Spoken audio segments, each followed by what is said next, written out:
तो हेलो दोस्तों, नमस्कार। आज हमारे साथ खास बातचीत करने के लिए प्रतापगढ़ की सरजमी से मुकेश पांडे जी। और दोस्तों, आज हम आपको तकनीकी खेती के बारे में बातचीत करेंगे और तमाम वो जानकारियाँ देंगे कि घर पर रह करके कौन सी खेती की जाए जिससे अर्निंग आपकी अच्छी हो। और बहुत बहुत स्वागत है मुकेश भाई जी, आपका भी बहुत बहुत धन्यवाद।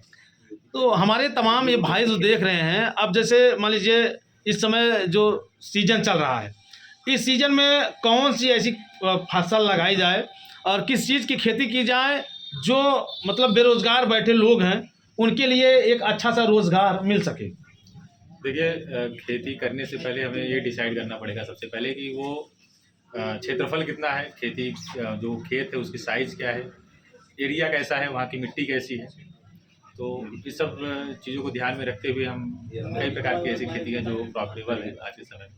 जैसे अगर मान लीजिए अगर हम लोग घर पे हैं और अपना कार्य कर रहे हैं, वो कार्य करने के दरमियान या कार्य करते रहिए, साइड में ऐसी कौन सी खेती है जो किया जाए जिससे 2-4 महीने 6 महीने में अच्छा बेनिफिट मिले। देखिए, अगर आप जैसे चाहते हैं कि कुछ लोग होते हैं कि उनका घर है, घर के अगल बगल कुछ ज़मीनें खाली पड़ी हुई हैं, वहाँ पे वो अगर करना चाहें छोटी खेती या ऐसे कुछ, अगर बड़ा प्लाट है उनका, अगर उसमें कुछ खेती करना चाहें तो अलग अलग प्रकार की चीज़ें होती हैं। जैसे जो है धान, गेहूँ, ज्वार, ये सब चीज़ें जो हैं वो सब तो सभी उगाते हैं।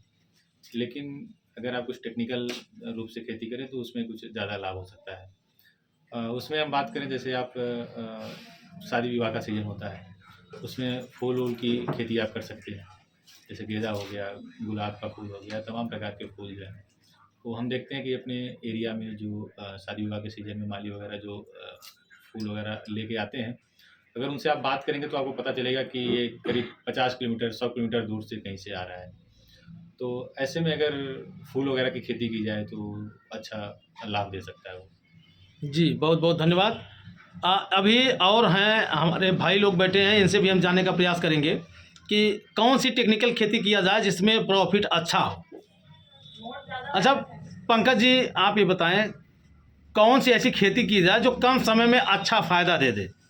इस समय गर्मी का मौसम चल रहा है और गर्मी के मौसम में अगर हम खीरे की खेती करते हैं तो ज़्यादा फायदेमंद रहेगी। ये कितना मतलब जैसे एक बिस्सा में कितना उसका बीज लगेगा। एक बिस्से में बहुत लगेगा, 20-10 रुपए का बीज आप डाल सकते हैं। अच्छा, ये जैसे आप बता रहे हैं कि खीरे की खेती करना चाहिए, तो इससे फ़ायदा क्या है। खीरे की खेती से बहुत फ़ायदा है। आप मार्केट में खीरा बेच सकते हैं। खीरा जनरली भी लोग खरीदते हैं और इस समय शादियों का मौसम चल रहा है तो शादी में सलाद के रूप में लोग उपयोग करते हैं और गर्मी में खीरा अधिकतर लोग खाते हैं जो कि पानी की कमी को पूरा करता है। तो खीरा अमूमन आपका बिक जाता है। अच्छा, कौन से खीरे की खेती करना चाहिए। कौन से खीरे की मतलब जनरली जो खीरा मार्केट में उपलब्ध है। जैसे उसमें तमाम हाइब्रिड होते हैं, देसी होता है। नहीं, हाइब्रिड की खेती आप करेंगे तो आपको ज़्यादा फायदा होगा। देसी खीरे में फ़ायदा कम होता है। तो दोनों में अंतर क्या है। हाइब्रिड ज़्यादा पैदावार देता है, देसी कम पैदावार देता है। और पौष्टिकता किसमें ज़्यादा रहती है। पौष्टिकता अगर आप देख रहे हैं तो ये देसी खीरे में ज़्यादा रहती है। यानी स्वदेशी अपना देश बचाएं। जी। देखिए, हमारे साथ खास बातचीत के लिए जनपद जौनपुर से श्रवण कुमार निषाद जुड़े हुए हैं जो कि काफ़ी अनुभवी भी हैं। तो श्रवण जी, जैसे खाली समय में अगर लोग बैठे हैं तो श्रवण जी बहुत बहुत स्वागत है आपका। बहुत बहुत धन्यवाद आपका। तो जैसे हम लोग अगर खाली समय में बैठे रहते हैं और खाली समय में कौन सा ऐसा संसाधन अपनाया जाए, कौन सी ऐसी खेती की जाए जिससे लागत भी कम हो और कुछ बेनिफिट मिल जाए। जैसे हम लोग गांव गलियों में रहते हैं तो एक ग्रामीण परिवेश के लिए कुछ तो कमाना ज़रूरी होता है जिससे परिवार चलता है। तो आपकी क्या राय है।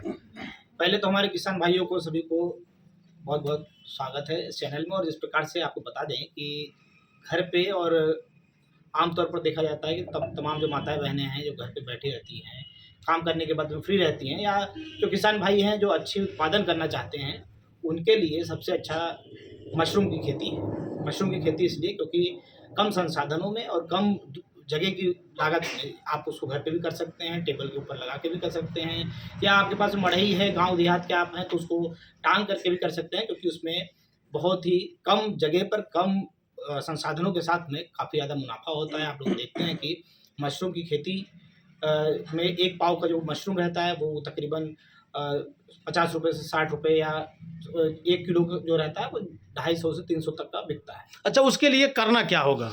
उसमें भूसे की आवश्यकता होती है और कुछ उसके अंदर जो खाद आता है वो आपको आर्टिफिशियल भी मिल जाएगा, उसको ला करके आप उसको मिला सकते हैं, उसकी ट्रेनिंग ले सकते हैं। जैसे कि आपको मैं बता दूं कि जनपद जौनपुर में जो एक साधना खरवार करके हैं, उनके पास में पूरे जनपद जौनपुर में सबसे अच्छा मशरूम उत्पादन का उनके पास में यूनिट है। आप जा करके उनके पास, अगर आप जनपद जौनपुर के आसपास रहते हैं, तो कई बार हमने देखा है कि डीएम साहब से उनको सम्मानित भी किया गया है, राज्य सरकार की तरफ से भी कई सारे सम्मान मिल चुके हैं। तो वो महिलाओं के लिए एक अच्छा प्रेरणा का काम कर रही हैं, जो कि मशरूम उत्पादन के क्षेत्र में। और जिस प्रकार से अगर आप करना चाहते हैं तो घर बैठे आप इस चीज़ को बड़े आराम से कर सकते हैं, और इसमें आपको मुनाफा भी कई ज़्यादा अधिक मिलने देखने को नजर जी, बहुत बहुत धन्यवाद। बहुत बहुत अभी जनपद जौनपुर के खूटहन से हमारे साथ जुड़े हुए हैं अरविंद जी। तो अरविंद जी, बहुत बहुत स्वागत है आपका। जी, जितने लोग देख रहे हैं सबको दिल से धन्यवाद।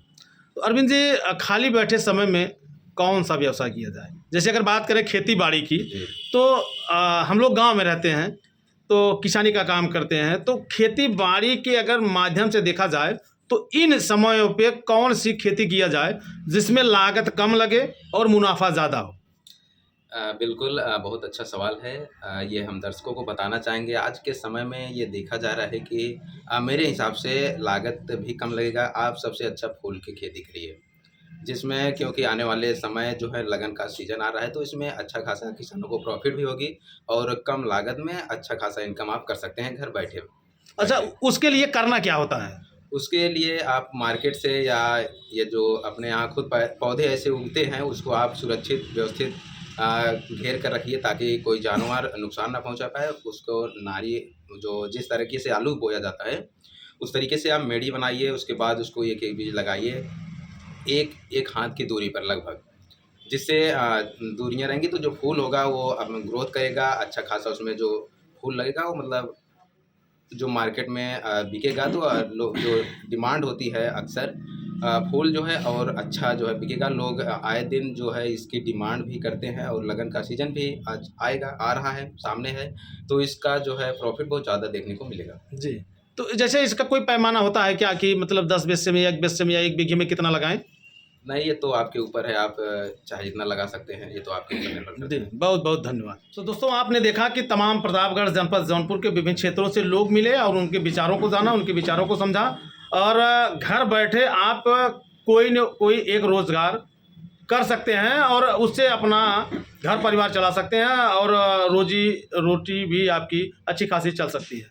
तो ऐसे में तमाम लोगों की राय जाना और तमाम लोगों के विचारों जाना, और आप लोग इनकी बातों को सुन करके अब आपको कैसा लगता है कमेंट करके आप बताइएगा।